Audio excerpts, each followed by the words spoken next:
ਸ਼੍ਰੀ ਗੁਰੂ ਗ੍ਰੰਥ ਸਾਹਿਬ ਦੀ ਸੰਪਾਦਨਾ ਦਾ ਕਾਰਜ ਪੰਜਵੇਂ ਗੁਰੂ ਸ਼੍ਰੀ ਗੁਰੂ ਅਰਜਨ ਦੇਵ ਜੀ ਨੇ ਕੀਤਾ। ਉਹਨਾਂ ਪੂਰਬਲੇ ਗੁਰੂ ਸਾਹਿਬਾਨ ਤੇ ਭਗਤਾਂ ਦੀ ਬਾਣੀ ਨੂੰ ਸ਼੍ਰੀ ਗੁਰੂ ਗ੍ਰੰਥ ਸਾਹਿਬ ਦੇ ਸਰੂਪ ਵਿੱਚ ਸੰਭਾਲਿਆ। ਗੁਰੂ ਸਾਹਿਬ ਜੀ ਸਮੇਂ ਦੇ ਹਾਲਾਤ ਨੂੰ ਦੇਖ ਕੇ ਇਹ ਅਨੁਭਵ ਕਰ ਰਹੇ ਸੀ ਕਿ ਜੇਕਰ ਬਾਣੀ ਦੀ ਯੋਗ ਸੰਭਾਲ ਸਮੇਂ ਸਿਰ ਨਾ ਕੀਤੀ ਗਈ ਤਾਂ ਇਸ ਪਵਿੱਤਰ ਬਾਣੀ ਵਿੱਚ ਵਾਧਾ ਘਾਟਾ ਮਿਲਾਵਟ ਹੋਣ ਤੋਂ ਰੋਕਿਆ ਜਾਣਾ ਸੰਭਵ ਨਹੀਂ ਹੋ ਸਕੇਗਾ। ਉੱਧਰ ਗੁਰੂ ਘਰ ਵਿੱਚੋਂ ਹੀ ਗੁਰਗੱਦੀ ਦੇ ਸ਼ਰੀਕ ਬਾਬਾ ਪਿਰਥੀ ਚੰਦ ਦੇ ਪੁੱਤਰ ਮਿਹਰਵਾਨ ਨੇ ਨਾਨਕ ਪਦ ਦੀ ਵਰਤੋਂ ਕਰਕੇ ਆਪਣੀ ਨਕਲੀ ਬਾਣੀ ਦੀ ਰਚਨਾ ਕਰਨੀ ਸ਼ੁਰੂ ਕਰ ਦਿੱਤੀ ਸੀ।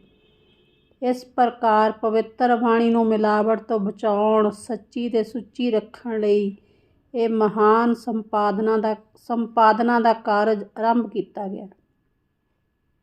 ਪੰਜਵੇਂ ਗੁਰੂ ਜੀ ਅਰਜਨ ਸਾਹਿਬ ਦਾ ਸਭ ਤੋਂ ਵੱਡਾ ਕਾਰਨਾਮਾ ਇਸ ਪਵਿੱਤਰ ਧਰਮ ਗ੍ਰੰਥ ਨੂੰ ਸੰਪਾਦਨ ਕਰਨਾ ਸੀ। ਗੁਰੂ ਜੀ ਨੇ ਸਾਰੀ ਬਾਣੀ ਨੂੰ ਬੀੜ ਦੇ ਰੂਪ ਵਿੱਚ ਲਿਖਣ ਦੀ ਜ਼ਿੰਮੇਵਾਰੀ ਭਾਈ ਗੁਰਦਾਸ ਜੀ ਨੂੰ ਦਿੱਤੀ। ਇਸ ਆਦਿ ਗ੍ਰੰਥ ਸਾਹਿਬ ਜੀ ਦੇ 974 ਪੱਤਰੇ ਸਨ ਤੇ 30 ਰਾਗਾਂ ਵਿੱਚ ਸੀ। ਇਸ ਦਾ ਪਹਿਲਾ ਪ੍ਰਕਾਸ਼ ਸ੍ਰੀ ਹਰਿਮੰਦਰ ਸਾਹਿਬ 1604 ਈਸਵੀ ਵਿੱਚ ਕੀਤਾ ਗਿਆ। ਸਿੱਖ ਧਰਮ ਦੇ ਨਿਸ਼ਠਾਵਾਨ ਸੇਵਕ ਬਾਬਾ ਬੁੱਢਾ ਜੀ ਨੂੰ ਸ੍ਰੀ ਦਰਬਾਰ ਸਾਹਿਬ ਦੇ ਪਹਿਲੇ ਗ੍ਰੰਥੀ ਨਿਯੁਕਤ ਕੀਤਾ ਗਿਆ। ਸੰਨ 1704 ਈਸਵੀ ਨੂੰ ਸ੍ਰੀ ਗੁਰੂ ਗੋਬਿੰਦ ਸਿੰਘ ਜੀ ਨੇ ਦਮਦਮਾ ਸਾਹਿਬ ਸਾਬੋ ਦੀ ਤਲਵੰਡੀ ਭਾਈ ਮਨੀ ਸਿੰਘ ਜੀ ਪਾਸੋਂ ਸ੍ਰੀ ਗੁਰੂ ਗ੍ਰੰਥ ਸਾਹਿਬ ਵਿੱਚ ਸ੍ਰੀ ਗੁਰੂ ਤੇਗ ਬਹਾਦਰ ਜੀ ਦੀ ਬਾਣੀ ਦਰਜ ਕਰਵਾਈ ਤੇ ਇਸ ਬੀੜ ਦੇ 4 ਉਤਾਰੇ ਵੀ ਕੀਤੇ ਗਏ ਜਿਹੜੇ 4 ਤਖਤਾਂ ਨੂੰ ਭੇਜੇ ਗਏ। ਸਾਨੂੰ ਅੱਜ ਲੋੜ ਹੈ ਵਿਚਾਰਨ ਦੀ ਨਕਲੀ ਬਾਣੀ ਤੇ ਅਸਲੀ ਬਾਣੀ ਬਾਰੇ। ਨਕਲੀ ਬਣੇ ਗੁਰੂਆਂ ਦੀ ਬਾਣੀ, ਇਹ ਬਾਣੀ ਸਿੱਖ ਧਰਮ ਤੇ ਗੁਰੂ ਸਾਹਿਬਾਨਾਂ ਦੇ ਬੈਰੀਆਂ ਦੀ ਲਿਖੀ ਹੋਈ ਬਾਣੀ ਹੈ। ਨਕਲੀ ਬਾਣੀ ਗੁਰੂ ਸਾਹਿਬਾਨਾਂ ਦੇ ਸਮੇਂ ਤੋਂ ਹੀ ਲਿਖੀ ਗਈ ਹੈ। ਅਜੇ ਤੱਕ ਅਸੀਂ ਇਸ ਨੂੰ ਰੋਕ ਨਹੀਂ ਲਗਾ ਸਕੇ। 400 ਸਾਲਾਂ ਤੋਂ ਲਿਖੀ ਨਕਲੀ ਬਾਣੀ ਆਮ ਲੋਕ ਤਾਂ ਸਮਝ ਹੀ ਨਹੀਂ ਸਕਦੇ। ਵੱਡੇ ਵੱਡੇ ਪ੍ਰਚਾਰਕ ਤੇ ਕੀਰਤਨੀਏ ਵੀ ਇਸ ਬਾਣੀ ਦਾ ਪ੍ਰਚਾਰ ਕਰਦੇ ਨਜ਼ਰ ਆਉਂਦੇ ਹਨ। ਨਕਲੀ ਬਾਣੀ ਹੈ ਕਿਹੜੀ, ਕਿਸ ਨੇ ਲਿਖੀ ਤੇ ਕਿਉਂ ਲਿਖੀ, ਅੱਜ ਆਪਾਂ ਇਸ ਬਾਰੇ ਹੀ ਗੱਲ ਕਰਾਂਗੇ। ਗੁਰੂ ਸਾਹਿਬਾਨਾਂ ਦੀ ਲਿਖੀ ਬਾਣੀ ਗੁਰੂ ਗ੍ਰੰਥ ਸਾਹਿਬ ਵਿੱਚ ਦਰਜ ਹੈ। ਨਕਲੀ ਬਾਣੀ ਦੀ ਗੱਲ ਕਰੀਏ ਤਾਂ ਇਹ ਲਿਖੀ ਕਿਸ ਨੇ? ਨਕਲੀ ਬਾਣੀ ਦੇ ਮੋਢੀ ਨੇ ਪਿਰਥੀ ਚੰਦ ਤੇ ਉਸ ਦਾ ਬੇਟਾ ਮਿਹਰਵਾਨ ਤੇ ਉਸ ਦਾ ਪੋਤਰਾ ਹਰਜੀ। ਪਿਰਥੀ ਚੰਦ ਗੁਰੂ ਅਰਜਨ ਦੇਵ ਜੀ ਦੇ ਵੱਡੇ ਭਰਾ ਸਨ। ਮਿਹਰਵਾਨ ਪਿਰਥੀ ਚੰਦ ਦਾ ਬੇਟਾ ਸੀ ਤੇ ਹਰਜੀ ਪਿਰਥੀ ਚੰਦ ਦਾ ਪੋਤਰਾ ਤੇ ਮਿਹਰਵਾਨ ਦਾ ਬੇਟਾ ਸੀ। ਪਿਰਥੀ ਚੰਦ ਨੇ ਚਾਲਾਂ ਚੱਲ ਕੇ ਗੁਰੂ ਅਰਜਨ ਦੇਵ ਜੀ ਨੂੰ ਸ਼ਹੀਦ ਕਰਾਉਣ ਵਿੱਚ ਵੀ ਹਿੱਸਾ ਪਾਇਆ। ਇਹ ਉਹ ਲੋਕ ਨੇ ਜਿਨ੍ਹਾਂ ਨੇ ਹਰਿਮੰਦਰ ਸਾਹਿਬ ਦੇ ਬਰਾਬਰ ਇੱਕ ਨਕਲੀ ਹਰਿਮੰਦਰ ਸਾਹਿਬ ਬਣਾ ਕੇ ਵੀ ਖੜਾ ਕਰ ਦਿੱਤਾ ਸੀ। ਇਹਨਾਂ ਨੇ ਹੀ ਹਰਿਮੰਦਰ ਸਾਹਿਬ ਉੱਪਰ 2 ਵਾਰ ਹਮਲਾ ਕਰਨ ਦੀ ਸਾਜ਼ਿਸ਼ ਵੀ ਕੀਤੀ ਸੀ। ਇਹਨਾਂ ਨੇ ਹੀ ਅਰਜਨ ਦੇਵ ਜੀ ਦੀ ਸ਼ਹਾਦਤ ਤੋਂ ਬਾਅਦ 60 ਸਾਲ ਹਰਿਮੰਦਰ ਸਾਹਿਬ ਉੱਤੇ ਕਬਜ਼ਾ ਕਰੀ ਰੱਖਿਆ ਸੀ। ਸਾਰਿਆਂ ਲਈ ਗੁਰੂ ਘਰ ਦੇ ਦੁਆਰ ਸਦਾ ਖੁੱਲ੍ਹੇ ਹੋਏ ਹਨ। ਗੁਰੂ ਘਰ ਅੰਦਰ ਸ਼ਬਦ ਅੰਮ੍ਰਿਤ ਵਰ ਰਿਹਾ ਹੈ, ਪਰ ਭਿੱਜੇਗਾ ਉਹ ਜੋ ਭਿੱਜਣ ਲਈ ਆਇਆ ਹੈ। ਹੰਕਾਰ ਵਿਕਾਰਾਂ ਨਾਲ ਭਰਿਆ ਹੋਇਆ, ਮਾਇਆ ਮੋਹ 'ਚ ਪਿਆ ਹੋਇਆ ਮਨ ਇਸ ਅੰਮ੍ਰਿਤ ਤੋਂ ਵਾਂਝਾ ਹੀ ਰਹਿੰਦਾ ਹੈ। ਸ਼ਬਦ ਨਾ ਭੀਜੇ ਸਾਖਤਾ, ਦੁਰਮਤ ਆਵਨ ਜਾਨ।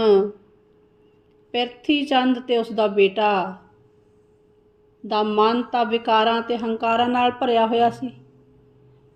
ਉਹ ਚਾਹੁੰਦਾ ਸੀ ਕਿ ਜੋ 5ਵੇਂ ਪਾਤਸ਼ਾਹ ਨੂੰ ਗੁਰਗੱਦੀ ਮਿਲੀ ਹੈ ਉਹ ਮੈਨੂੰ ਮਿਲੇ। ਇਸ ਕਰਕੇ ਉਸਦੇ ਮਨ ਅੰਦਰ ਰੰਜਿਸ਼ ਸੀ ਤੇ ਉਸਨੇ ਅੰਦਰੋਂ ਅੰਦਰੀ ਗੁਰੂ ਸਾਹਿਬ ਨਾਲ ਬਹੁਤ ਕੁਝੀਆਂ ਚਾਲਾਂ ਚੱਲੀਆਂ, ਜਿਨ੍ਹਾਂ ਦੀ ਵਜ੍ਹਾ ਕਰਕੇ ਹਰਗੋਬਿੰਦ ਸਾਹਿਬ ਜੀ ਤੇ ਸ੍ਰੀ ਗੁਰੂ ਹਰਿਰਾਏ ਜੀ, ਸ੍ਰੀ ਗੁਰੂ ਹਰਕ੍ਰਿਸ਼ਨ ਜੀ ਤੇ ਸ੍ਰੀ ਗੁਰੂ ਤੇਗ ਬਹਾਦਰ ਜੀ ਤੇ ਸ੍ਰੀ ਗੁਰੂ ਗੋਬਿੰਦ ਸਿੰਘ ਜੀ ਦਰਬਾਰ ਸਾਹਿਬ ਨਹੀਂ ਆ ਸਕੇ।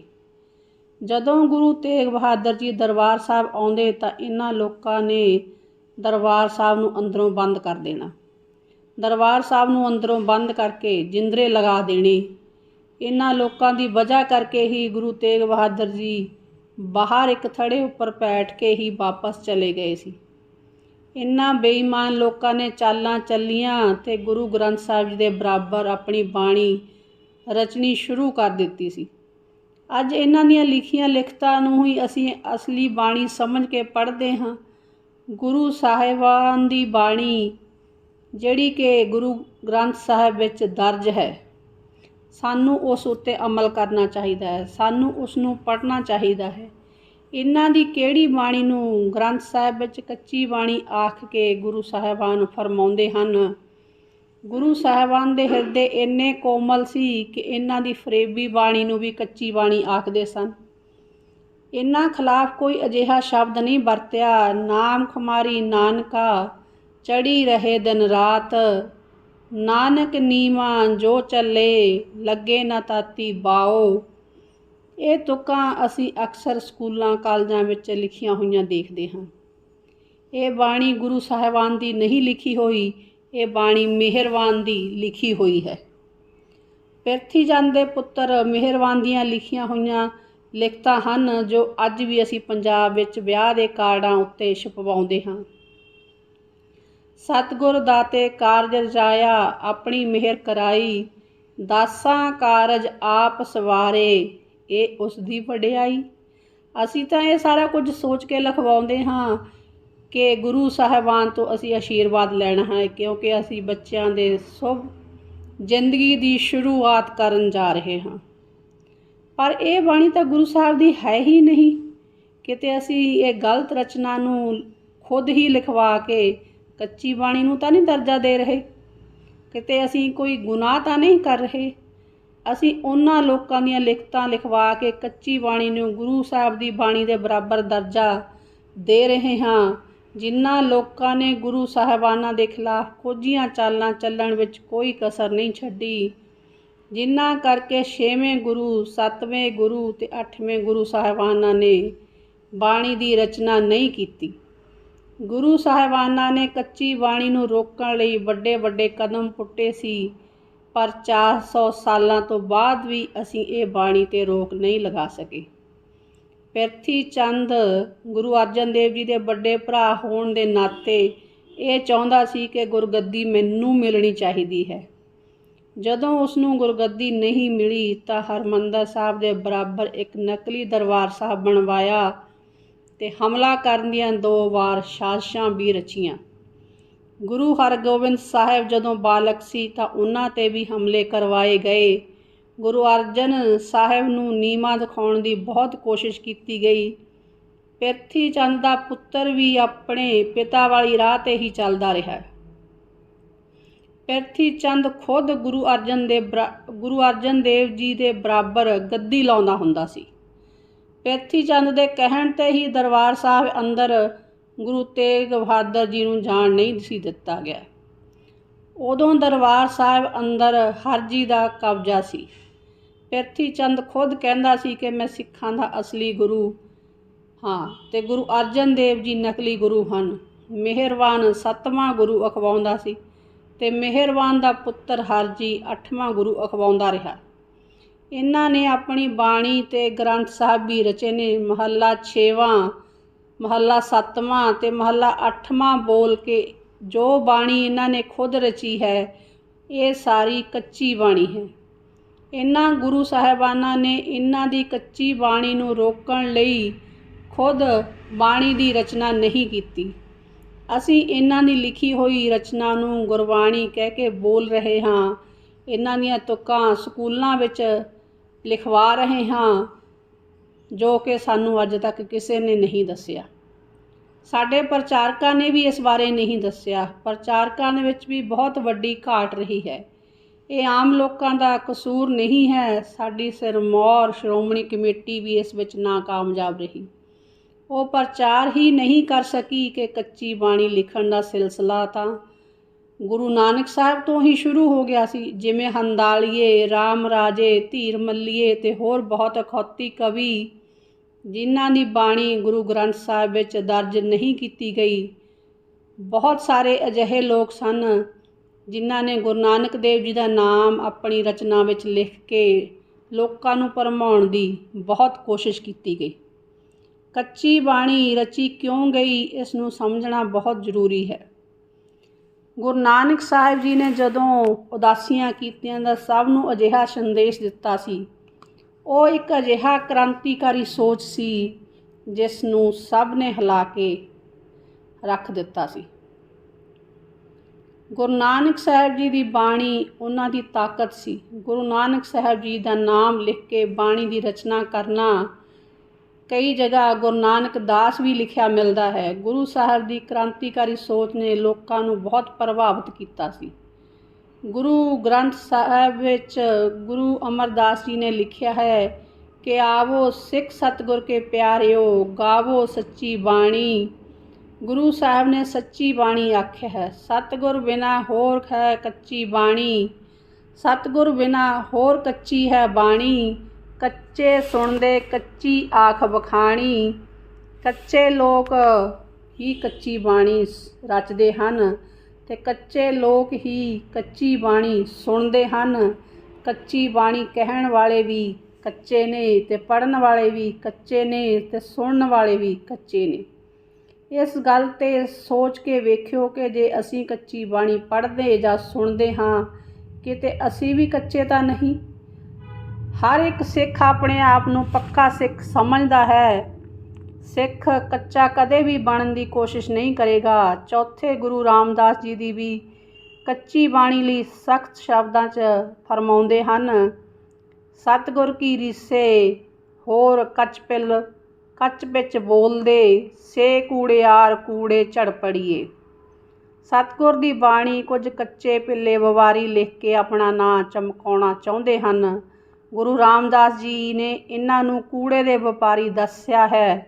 ਕੁਝ ਸਿੱਖ ਸੰਗਤ ਪੰਜਵੇਂ ਪਾਤਸ਼ਾਹ ਕੋਲ ਇਹ ਸ਼ਿਕਾਇਤ ਲੈ ਕੇ ਆਉਂਦੇ ਹਨ ਕਿ ਸਿੱਖ ਸੰਗਤ ਨੂੰ ਤਾਂ ਇਹ ਪਤਾ ਹੀ ਨਹੀਂ ਚੱਲਦਾ ਕਿ ਗੁਰੂ ਸਾਹਿਬ ਦੀ ਬਾਣੀ ਕਿਹੜੀ ਹੈ, ਹੋਰ ਬਾਹਲੇ ਲੋਕਾਂ ਦੀ ਲਿਖੀ ਹੋਈ ਬਾਣੀ ਕਿਹੜੀ ਹੈ।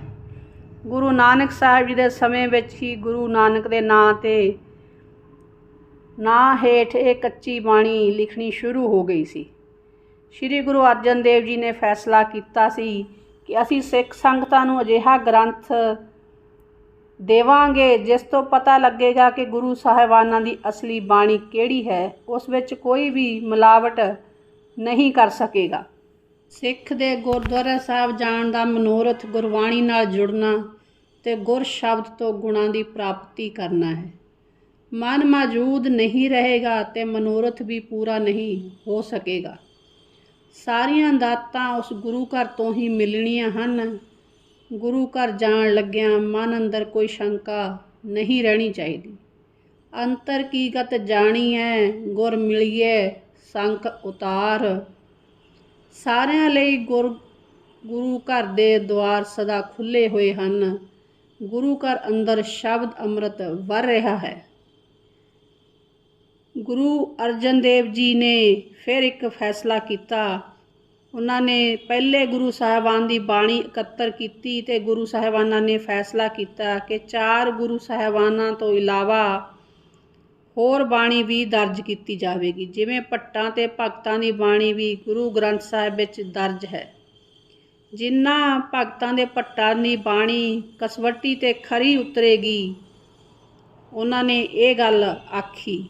ਇਹ ਗੱਲ ਸਾਰੇ ਇਲਾਕੇ ਵਿੱਚ ਫੈਲ ਗਈ। ਉਸ ਸਮੇਂ ਬਹੁਤ ਸਾਰੇ ਕਵੀ, ਭਗਤ ਅਤੇ ਭੱਟ ਗੁਰੂ ਸਾਹਿਬ ਕੋਲ ਆਏ ਕਿ ਸਾਡੀ ਬਾਣੀ ਵੀ ਗ੍ਰੰਥ ਸਾਹਿਬ ਵਿੱਚ ਸ਼ਾਮਲ ਕੀਤੀ ਜਾਵੇ। ਇਹਨਾਂ ਵਿੱਚੋਂ ਕਈ ਕਵੀਆਂ ਦੀ ਬਾਣੀ ਗੁਰੂ ਸਾਹਿਬ ਨੇ ਗੁਰੂ ਗ੍ਰੰਥ ਸਾਹਿਬ ਵਿੱਚ ਸ਼ਾਮਲ ਨਹੀਂ ਕੀਤੀ। ਉਹਨਾਂ ਕਵੀਆਂ ਵਿੱਚੋਂ ਕੁਝ ਨਾਮ ਜਿਵੇਂ ਕਾਨਾ, ਪੀਲੂ, ਛੱਜੂ ਅਤੇ ਸ਼ਾਹ ਹੁਸੈਨ ਸਨ। ਇਹਨਾਂ ਵਿੱਚ ਨਿਰਾਸ਼ ਹੋਏ ਕਵੀਆਂ ਨੇ ਬਾਹਰ ਜਾ ਕੇ ਮੁਗਲ ਸਰਕਾਰ ਕੋਲ ਸ਼ਿਕਾਇਤਾਂ ਵੀ ਕੀਤੀਆਂ ਅਤੇ ਬਾਣੀ ਦੀ ਰਚਨਾ ਵੀ ਕੀਤੀ। ਗੁਰੂ ਅਰਜਨ ਦੇਵ ਜੀ ਦੀ ਸ਼ਿਕਾਇਤ ਮੁਗਲ ਦਰਬਾਰ ਵਿੱਚ ਕੀਤੀ ਕਿ ਗੁਰੂ ਸਾਹਿਬਾਨ ਦਾ ਅਤੇ ਚੈਲੰਜ ਹੋਰ ਵੀ ਵੱਧ ਗਿਆ। ਜਦੋਂ ਗੁਰੂ ਅਰਜਨ ਦੇਵ ਜੀ ਗੁਰੂ ਗ੍ਰੰਥ ਸਾਹਿਬ ਜੀ ਦੀ ਸੰਪਾਦਨਾ ਕਰ ਰਹੇ ਸੀ ਤਾਂ ਪ੍ਰਿਥੀ ਚੰਦ ਨੇ ਆਪਣੇ ਪੁੱਤਰ ਮਿਹਰਬਾਨ ਨੂੰ ਕਿਹਾ ਕਿ ਤੁਸੀਂ ਆਪਣੀ ਬਾਣੀ ਲਿਖੋ ਤਾਂ ਉਸ ਨੂੰ ਅਸੀਂ ਗ੍ਰੰਥ ਸਾਹਿਬ ਵਿੱਚ ਦਰਜ ਕਰਵਾਈਏ। ਮਿਹਰਬਾਨ ਇੱਕ ਪੂਰਾ ਗ੍ਰੰਥ ਲੈ ਕੇ ਆਇਆ ਕਿ ਇਹ ਬਾਣੀ ਗੁਰੂ ਨਾਨਕ ਦੇਵ ਜੀ ਦੀ ਲਿਖੀ ਹੋਈ ਹੈ। ਜਦੋਂ ਸ਼੍ਰੀ ਗੁਰੂ ਨਾਨਕ ਦੇਵ ਜੀ ਸੰਗਲਾਦੀਪ ਗਏ ਤਾਂ ਉੱਥੋਂ ਦੇ ਰਾਜੇ ਨੂੰ ਮਿਲੇ ਸੀ। ਉੱਥੇ ਇਹ ਬਾਣੀ ਰਚੀ ਗਈ ਸੀ ਅਤੇ ਇਹ ਬਾਣੀ ਗ੍ਰੰਥ ਵਿੱਚ ਲਿਖੀ ਗਈ ਸੀ ਅਤੇ ਇਹ ਗ੍ਰੰਥ ਉੱਥੇ ਸੰਗਲਾਦੀਪ ਹੀ ਰਹਿ ਗਿਆ ਸੀ। ਅਸੀਂ ਸੰਗਲਾਦੀਪ ਤੋਂ ਬੜੀ ਮਿਹਨਤ ਨਾਲ ਇਹ ਗ੍ਰੰਥ ਸਾਹਿਬ ਲੈ ਕੇ ਆਏ ਹਾਂ। ਸੰਗਲਾਦੀਪ ਉਦੋਂ ਸ਼੍ਰੀ ਲੰਕਾ ਨੂੰ ਕਿਹਾ ਜਾਂਦਾ ਸੀ। ਅਸੀਂ ਇਹ ਗ੍ਰੰਥ ਸਾਹਿਬ ਸੰਗਲਾਦੀਪ ਤੋਂ ਲੈ ਕੇ ਆਏ ਹਾਂ। ਗੁਰੂ ਅਰਜਨ ਸਾਹਿਬ ਜੀ ਨੇ ਜਦੋਂ ਪੂਰੀ ਬਾਣੀ ਪੜ੍ਹੀ ਤਾਂ ਗੁਰੂ ਅਰਜਨ ਦੇਵ ਜੀ ਨੂੰ ਉਸ ਬਾਣੀ ਨੂੰ ਮੰਨਣ ਤੋਂ ਗੁਰੂ ਸਾਹਿਬ ਜੀ ਨੇ ਇਨਕਾਰ ਕਰ ਦਿੱਤਾ। ਜਦੋਂ ਉਸ ਨੂੰ ਬਾਣੀ ਨੂੰ ਗ੍ਰੰਥ ਸਾਹਿਬ ਵਿੱਚ ਦਰਜ ਨਹੀਂ ਕੀਤਾ ਗਿਆ ਤਾਂ ਉਹ ਤਾਂ ਹੋਰ ਵੀ ਬੌਖਲਾ ਗਏ। ਉਹਨਾਂ ਨੇ ਹੋਰ ਵੀ ਕੋਝੀਆਂ ਚੱਲਣੀਆਂ ਸ਼ੁਰੂ ਕਰ ਦਿੱਤੀਆਂ ਅਤੇ ਹੋਰ ਕੱਚੀ ਬਾਣੀ ਰਚਣੀ ਸ਼ੁਰੂ ਕਰ ਦਿੱਤੀ। ਕੀ ਅਸੀਂ ਕੱਚੀ ਬਾਣੀ ਦੇ ਨਾ ਤੇ ਸੁਣਾਂਗੇ ਨਾ ਹੀ ਪੜ੍ਹਾਂਗੇ? ਇਸ ਦਾ ਸਾਨੂੰ ਸਾਰਿਆਂ ਨੂੰ ਹੀ ਪਰਣ ਕਰਨਾ ਚਾਹੀਦਾ ਹੈ। ਸੁਰਜੀਤ ਭੁੱਲਰ ਦਾ ਇੱਕ ਗੀਤ ਆਇਆ ਸੀ, ਨਾਮ ਖੁਮਾਰੀ ਨਾਨਕਾ ਚੜ੍ਹੀ ਰਹੇ ਦਿਨ ਰਾਤ। ਇਹ ਪੰਕਤੀਆਂ ਗੁਰਬਾਣੀ ਦੀਆਂ ਨਹੀਂ ਹਨ। ਜਿਨ੍ਹਾਂ ਨੇ ਵੀ ਗੁਰੂ ਗ੍ਰੰਥ ਸਾਹਿਬ ਨੂੰ ਅਧਿਐਨ ਕੀਤਾ ਹੈ ਉਹਨਾਂ ਨੂੰ ਕਿਤੇ ਵੀ ਇਹ ਪੰਕਤੀ ਨਜ਼ਰ ਨਹੀਂ ਆਉਂਦੀ ਹੈ। ਨਾਨਕ ਨੀਵਾ ਜੋ ਚੱਲੇ ਲੱਗੇ ਨਾ ਤਾਤੀ ਵਾਓ। ਦੂਸਰੀ ਪੰਕਤੀ, ਨਾਨਕ ਨਾਮ ਚੜ੍ਹਦੀ ਕਲਾ ਤੇਰੇ ਭਾਣੇ ਸਰਬੱਤ ਦਾ ਭਲਾ। ਇਸ ਉੱਪਰ ਵੀ ਇੱਕ ਗੀਤ ਆਇਆ ਸੀ ਇੱਕ ਸਿੰਗਰ ਦਾ। ਇਹ ਸਾਰੀਆਂ ਪੰਕਤੀਆਂ ਪ੍ਰਿਥੀ ਚੰਦ ਦੇ ਪੁੱਤਰ ਮਿਹਰਬਾਨ ਦੀਆਂ ਲਿਖੀਆਂ ਹੋਈਆਂ ਹਨ। ਇਹ ਨਕਲੀ ਬਾਣੀ ਦੀਆਂ ਪੰਕਤੀਆਂ ਹਨ, ਅਸਲੀ ਬਾਣੀ ਨਹੀਂ ਹੈ। ਇਹ ਬਾਣੀ ਗ੍ਰੰਥ ਸਾਹਿਬ ਵਿੱਚ ਕਿਤੇ ਵੀ ਦਰਜ ਨਹੀਂ ਹੈ। ਇਹਨਾਂ ਕਰਕੇ ਹੀ 7ਵੇਂ 8ਵੇਂ ਅਤੇ 9ਵੇਂ ਗੁਰੂ ਸਾਹਿਬ ਦਰਬਾਰ ਸਾਹਿਬ ਨਹੀਂ ਆ ਸਕੇ। ਜਦੋਂ ਗੁਰੂ ਹਰਗੋਬਿੰਦ ਸਾਹਿਬ ਜੰਗਾਂ ਯੁੱਧਾਂ ਵਿੱਚ ਬਹੁਤ ਰੁੱਝੇ ਹੋਏ ਸਨ ਤਾਂ ਉਹਨਾਂ ਨੂੰ ਅੰਮ੍ਰਿਤਸਰ ਸਾਹਿਬ ਛੱਡ ਕੇ ਕੀਰਤਪੁਰ ਸਾਹਿਬ ਜਾਣਾ ਪਿਆ ਸੀ। ਉਸ ਸਮੇਂ ਇਹ ਮੀਣਿਆਂ ਦਾ ਕਬਜ਼ਾ ਦਰਬਾਰ ਸਾਹਿਬ 'ਤੇ ਹੋ ਗਿਆ ਸੀ। ਗੁਰੂ ਹਰਗੋਬਿੰਦ ਸਾਹਿਬ ਤੋਂ ਲੈ ਕੇ ਇਹਨਾਂ ਦਾ 60 ਸਾਲ ਦਰਬਾਰ ਸਾਹਿਬ ਉੱਤੇ ਕਬਜ਼ਾ ਰਿਹਾ। ਗੁਰੂ ਗ੍ਰੰਥ ਸਾਹਿਬ ਤੋਂ ਕਾਪੀ ਕਰਕੇ ਅਤੇ ਸ਼ਬਦ ਇੱਧਰ ਉੱਧਰ ਕਰਕੇ ਆਪਣੀ ਬਾਣੀ ਇਹਨਾਂ ਨੇ ਖੁਦ ਬਣਾਈ ਅਤੇ ਖੁਦ ਰਚਣੀ ਸ਼ੁਰੂ ਕਰ ਦਿੱਤੀ। ਨਾਨਕ ਦੁਖੀਆ ਸਭ ਸੰਸਾਰ ਸੋ ਸੁਖੀਆ ਜਿਸ ਨਾਮ ਆਧਾਰ। ਇਹਨਾਂ ਨੇ ਇਹ ਲਾਈਨਾਂ ਸੋ ਸੁਖੀਆ ਜਿਸ ਨਾਮ ਆਧਾਰ ਰਚੀ ਕਿਉਂਕਿ ਇਹ ਸੋ ਸੁਖੀਆ ਜਿਸ ਨਾਮ ਆਧਾਰ ਇਹ ਗ੍ਰੰਥ ਸਾਹਿਬ ਵਿੱਚ ਦਰਜ ਹੈ ਹੀ ਨਹੀਂ। ਬਾਲੀ ਰੋਵੇ ਨਾਮ ਆਧਾਰ ਨਾਨਕ ਦੁਖੀਆ ਸਭ ਸੰਸਾਰ। ਇਸ ਨੂੰ ਬਦਲ ਕੇ ਇਹਨਾਂ ਨੇ ਲਿਖਿਆ, ਨਾਨਕ ਦੁਖੀਆ ਸਭ ਸੰਸਾਰ ਸੋ ਸੁਖੀਆ ਜਿਸ ਨਾਮ ਆਧਾਰ। ਜੋ ਸਾਡੇ ਪ੍ਰਚਾਰਕ ਅਤੇ ਕੀਰਤਨੀਏ ਹਨ ਉਹ ਵੀ ਇਸ ਕੱਚੀ ਬਾਣੀ ਵਿੱਚ ਹੀ ਆਮ ਸੰਗਤਾਂ ਨੂੰ ਕੀਰਤਨ ਸਰਵਣ ਕਰਾਉਂਦੇ ਹਨ। ਇਹ ਗੱਲ ਕਿਸੇ ਵੀ ਪ੍ਰਚਾਰਕ ਕੋਲੋਂ ਅਜੇ ਤੱਕ ਪ੍ਰਚਾਰੀ ਵੀ ਨਹੀਂ ਗਈ ਕਿ ਇਹ ਕੱਚੀ ਬਾਣੀ ਹੈ, ਇਸ ਦਾ ਵਿਰੋਧ ਕੀਤਾ ਜਾਵੇ। ਆਮ ਸਿੱਖ ਸੰਗਤ ਜੋ ਸੁਣਦੀ ਹੈ ਉਹ ਹੀ ਗਾਵੇਗੀ ਅਤੇ ਸੁਣੇਗੀ। ਜੇਕਰ ਸਿੱਖ ਧਰਮ ਕੋਲ ਕੋਈ ਵਡਮੁੱਲਾ ਖਜ਼ਾਨਾ ਹੈ ਉਹ ਹੈ ਸ਼੍ਰੀ ਗੁਰੂ ਗ੍ਰੰਥ ਸਾਹਿਬ ਵਿੱਚ ਪਵਿੱਤਰ ਬਾਣੀ, ਜੋ ਸਾਡੇ ਸਿੱਖ ਧਰਮ ਦੇ ਗੁਰੂ ਸਾਹਿਬਾਨਾਂ ਵੱਲੋਂ ਰਚੀ ਗਈ ਹੈ, ਜਿਸ ਅੱਗੇ ਅਸੀਂ ਸੀਸ ਝੁਕਾਉਂਦੇ ਹਾਂ, ਜਿਸ ਨੂੰ ਅਸੀਂ ਜਾਗਦੀ ਜੋਤ ਅਤੇ ਹਾਜ਼ਰ ਨਾਜ਼ਰ ਮੰਨਦੇ ਹਾਂ। ਸਾਡੀ ਜ਼ਿੰਦਗੀ ਵਿੱਚ ਕੋਈ ਵੀ ਮਸਲਾ ਉਲਝਿਆ ਹੋਵੇ ਜਾਂ ਸਾਡੇ ਕੋਈ ਦੁਵਿਧਾ ਹੋਵੇ ਜਾਂ ਸਾਡਾ ਕੋਈ ਕੰਮ ਨਾ ਬਣਦਾ ਹੋਵੇ ਤਾਂ ਅਸੀਂ ਗੁਰੂ ਗ੍ਰੰਥ ਸਾਹਿਬ ਕੋਲੋਂ ਹੀ ਓਟ ਆਸਰਾ ਤੱਕਦੇ ਹਾਂ। ਸਾਡਾ ਓਟ ਆਸਰਾ ਗੁਰੂ ਗ੍ਰੰਥ ਸਾਹਿਬ ਜੀ ਹਨ। ਜਦੋਂ ਵੀ ਕੋਈ ਭੁੱਲਾ ਜਾਂ ਭਟਕਿਆ ਜਾਂ ਕੋਈ ਸਾਨੂੰ ਮਾਰ ਪੈਂਦੀ ਹੈ ਤਾਂ ਅਸੀਂ ਗੁਰੂ ਗ੍ਰੰਥ ਸਾਹਿਬ ਜੀ ਦਾ ਹੀ ਆਸਰਾ ਲੈਂਦੇ ਹਾਂ। ਗੁਰੂ ਘਰ ਜਾ ਕੇ ਵੀ ਅਸੀਂ ਗੁਰੂ ਗ੍ਰੰਥ ਸਾਹਿਬ ਅੱਗੇ ਸੀਸ ਨਿਵਾਉਂਦੇ ਹਾਂ। ਜਦੋਂ ਅਸੀਂ ਇਹ ਤੁਕਾਂ ਬੋਲਦੇ ਹਾਂ ਅਤੇ ਅਸੀਂ ਬੜੀ ਸ਼ਰਧਾ ਨਾਲ ਬੋਲਦੇ ਹਾਂ ਕਿ ਪਵਿੱਤਰ ਬਾਣੀ ਸਾਡੇ ਗੁਰੂ ਸਾਹਿਬਾਨਾਂ ਦੀ ਹੈ। ਇਸ ਗੱਲ 'ਤੇ ਗੌਰ ਕਰਨ ਵਾਲੀ ਹੈ ਕਿ ਸਿੱਖ ਪੰਥ ਨਾਲ ਕਿੰਨਾ ਵੱਡਾ ਧੋਖਾ ਹੋ ਰਿਹਾ। ਇਹਦੇ ਲਈ ਸਾਨੂੰ ਜਾਗਣਾ ਪਵੇਗਾ ਇਹਨਾਂ ਨੇ ਆਪਣੀਆਂ ਲਿਖਤਾਂ ਹੀ ਇੱਦਾਂ ਦੀਆਂ ਹੀ ਲਿਖੀਆਂ ਹਨ ਕਿ ਬਿਲਕੁਲ ਗੁਰਬਾਣੀ ਵਰਗੀਆਂ ਲੱਗਣ। ਇੱਕੋ ਸਿਮਰੋ ਨਾਨਕਾ ਜੋ ਜਲ ਥਲ ਰਿਹਾ ਸਮਾਏ, ਦੂਜਾ ਕਾਹੇ ਸਿਮਰੀਐ ਜੋ ਜੰਮੇ ਤੇ ਮਰ ਜਾਏ ਵਰਗੀਆਂ ਤੁਕਾਂ ਲਿਖ ਰਹੇ ਹਨ ਜੋ ਹੂਬਹੂ ਗੁਰਬਾਣੀ ਵਰਗੀਆਂ ਲੱਗਣ ਅਤੇ ਗੁਰਬਾਣੀ ਸਮਝ ਕੇ ਲੋਕ ਪੜ੍ਹਨ ਅਤੇ ਸੁਣਨ। ਇਹਨਾਂ ਨੇ ਜਿੰਨੀ ਵੀ ਬਾਣੀ ਰਚੀ ਹੈ ਨਕਲੀ ਬਾਣੀ, ਉਹਦੇ ਵਿੱਚ ਗੁਰੂ ਸਾਹਿਬਾਨਾਂ ਦੇ ਨਾਮ ਲਿਖੇ ਹਨ, ਜਿਸ ਕਰਕੇ ਸਾਨੂੰ ਬਹੁਤ ਭੁਲੇਖਾ ਪੈਂਦਾ ਹੈ। ਸਾਡੀ ਆਪਣੀ ਵੀ ਜ਼ਿੰਮੇਵਾਰੀ ਬਣਦੀ ਹੈ ਕਿ ਅਸੀਂ ਇਹਨਾਂ ਸਾਜ਼ਿਸ਼ਾਂ ਸਹਿਤ ਸੁਚੇਤ ਰਹੀਏ। ਸਾਡੀ ਕੌਮ ਵਿੱਚ ਬਹੁਤ ਵਿਦਵਾਨ ਹਨ ਜੋ ਇਹਨਾਂ ਕੋਝੀਆਂ ਚਾਲਾਂ ਨੂੰ ਸਮਝ ਸਕਦੇ ਹਨ। ਅਸੀਂ ਸਾਰਿਆਂ ਨੂੰ ਹੀ ਸੁਚੇਤ ਕਰਨਾ ਚਾਹਾਂਗੇ ਕਿ ਜੋ ਬਾਣੀ ਗੁਰੂ ਗ੍ਰੰਥ ਸਾਹਿਬ ਜੀ ਦੇ ਬਰਾਬਰ ਲਿਖੀ ਗਈ ਉਸ ਨੂੰ ਅਸੀਂ ਨਾ ਪੜ੍ਹੀਏ ਅਤੇ ਨਾ ਸੁਣੀਏ ਅਤੇ ਨਾ ਹੀ ਅਮਲ ਕਰੀਏ। ਸਾਨੂੰ ਗੁਰੂ ਗ੍ਰੰਥ ਸਾਹਿਬ ਵਿੱਚ ਹਰ ਮਾਰਗ, ਹਰ ਮੋੜ, ਹਰ ਪਹਿਲੂ, ਹਰ ਜ਼ਿੰਦਗੀ ਨੂੰ ਸੁਲਝਾਉਣ ਦਾ ਸਾਨੂੰ ਗੁਰੂ ਗ੍ਰੰਥ ਸਾਹਿਬ ਵਿੱਚੋਂ ਰਸਤਾ ਮਿਲਦਾ ਹੈ। ਅਸੀਂ ਖੁਦ ਗ੍ਰੰਥ ਸਾਹਿਬ ਨੂੰ ਪੜ੍ਹਨ ਦੀ ਕੋਸ਼ਿਸ਼ ਕਰੀਏ, ਸਾਨੂੰ ਖੁਦ ਹੀ ਸਾਫ਼ ਸਮਝ ਆ ਜਾਵੇਗਾ ਕਿ ਅਸੀਂ ਕੱਚੀ ਬਾਣੀ ਪੜ੍ਹਦੇ ਹਾਂ ਕਿ ਅਸੀਂ ਅਸਲੀ ਬਾਣੀ ਪੜ੍ਹਦੇ ਹਾਂ, ਕਿਤੇ ਅਸੀਂ ਨਕਲੀ ਬਾਣੀ ਤਾਂ ਨਹੀਂ ਪੜ੍ਹ ਰਹੇ। ਸਤਿਗੁਰ ਮੇਲ ਮਿਲਾਇਆ ਨਾਨਕ ਸੋ ਪ੍ਰਭ ਨਾਲ, ਗੁਰੂ ਸ਼ਬਦ ਹੀ ਇਸ 'ਚ ਸਹਾਈ ਹੈ। ਗੁਰੂ ਘਰ 'ਚ ਗੁਰੂ ਸ਼ਬਦ ਦੀ ਸੇਵਾ ਕਰਨ ਵਾਲਿਆਂ ਨੂੰ ਹੀ ਥਾਂ ਮਿਲਦੀ ਹੈ। ਗੁਰਸਿੱਖ ਲਈ ਗੁਰਦੁਆਰਾ ਸਾਹਿਬ ਦਾ ਸੰਸਾਰ ਦਾ ਸਭ ਤੋਂ ਪਾਵਨ ਅਤੇ ਉੱਚਾ ਸਥਾਨ ਹੈ, ਜਿੱਥੇ ਸਾਰੀਆਂ ਰਿੱਧੀਆਂ ਸਿੱਧੀਆਂ ਨੇ ਅਤੇ 9 ਨਿਧੀਆਂ ਵਰਤ ਰਹੀਆਂ ਹਨ, ਜਿੱਥੇ ਅਨਮੋਲ ਦਾਤਾਂ ਅਤੇ ਅਟੁੱਟ ਭੰਡਾਰ ਭਰੇ ਹੋਏ ਹਨ। ਇਸ ਪਾਵਨ ਬੀੜ ਨੂੰ ਸ੍ਰੀ ਗੁਰੂ ਗੋਬਿੰਦ ਸਿੰਘ ਜੀ ਨੇ ਅਕਾਲ ਚਲਾਣਾ ਕਰਨ ਤੋਂ ਇੱਕ ਦਿਨ ਪਹਿਲਾਂ ਸ੍ਰੀ ਹਜ਼ੂਰ ਸਾਹਿਬ ਨੰਦੇੜ ਵਿਖੇ 1708 ਈਸਵੀ ਨੂੰ ਗੁਰੂ ਦੀ ਪਦਵੀ ਪ੍ਰਦਾਨ ਕੀਤੀ ਅਤੇ ਕਿਹਾ ਕਿ ਅੱਜ ਤੋਂ ਬਾਅਦ ਗੁਰੂ ਦੀ ਆਤਮਾ ਸ੍ਰੀ ਗੁਰੂ ਸਾਹਿਬ ਵਿੱਚ ਹੋਵੇਗੀ। ਇਸ ਨੂੰ ਜਗਤ ਜੋਤ ਦਾ ਸਥਾਨ ਪ੍ਰਾਪਤ ਹੈ। ਅੱਜ ਵੀ ਅਸੀਂ ਗੁਰੂ ਸਾਹਿਬ ਅੱਗੇ ਨਤਮਸਤਕ ਹੁੰਦੇ ਹਾਂ ਅਤੇ ਸੀਸ ਝੁਕਾਉਂਦੇ ਹਾਂ।